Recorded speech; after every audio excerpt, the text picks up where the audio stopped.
Hey everyone, we're going to hit a very targeted shoulder mobilization today for the Teres Minor group. So the Teres Minor is it's a muscle that assists in external rotation, and it kind of lives towards the upper border of the outside of your shoulder blade. We can think of it as right below and right into this crease of the armpit here, so boom, right here. And it's going to be a little challenging to see from the front, but know that my ball is going to be right about here. So what we're going to do is lay on your side, and we're going to position the ball right under that portion.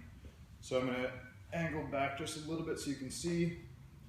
When you get in this spot, it'll be pretty intense, we'll put it that way. I want you to try to position your body so that you're almost on the side, completely on the side on your ribs here. You can lean back a little bit. Some people might feel a little more pressure from leaning back. Some people might need to lean forward. So it's going to be individual to your body. For me, this is where I'm at. Putting as much pressure into the ball as I can here with my arm about perpendicular to the chest with my palm facing up. Doing that helps to rotate all of my bone structure so that I really maximize contact with that Teres Minor and Major group. If you're internally rotated, you're not going to feel quite as much there.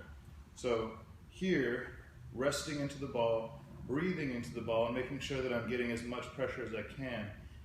If this doesn't feel like it's enough, what I can do is kind of lift the rib cage and dig deeper into the upper body. So all of my weight is now just on that ball and maybe on my arm a little bit here. All right, you're going to have to figure out what level of pressure or intensity you can handle.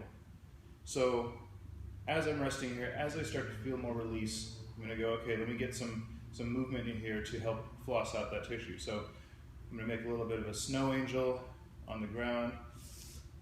Feels great. And work my way through this nice and slow.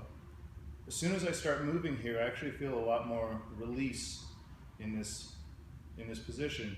And it's because, as your arm changes, different parts of your muscles are going to be active at different ranges of motion. So whatever spot you feel the most tension at is where we're going to hang out a little bit more. So for me, down here, not that much tension. Once I get up to about right above my 90-degree point at the chest line, that's where I feel a lot of tension. So I'm going to hang out here. I'm just going to sink into it, breathe into it, try to feel as much release as possible. Maybe I'll lift that rib cage and just drive in. And this, we can hold for a little while, but the goal is to relax internally. Let your muscle open up.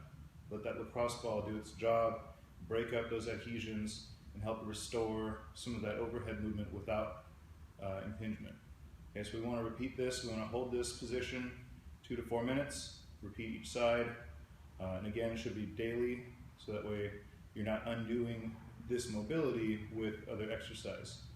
It also helps you stay connected to your muscle and to your shoulder, so that if you are developing some type of impingement or potential for injury, you'll catch it much sooner. So try this out, let me know how it goes.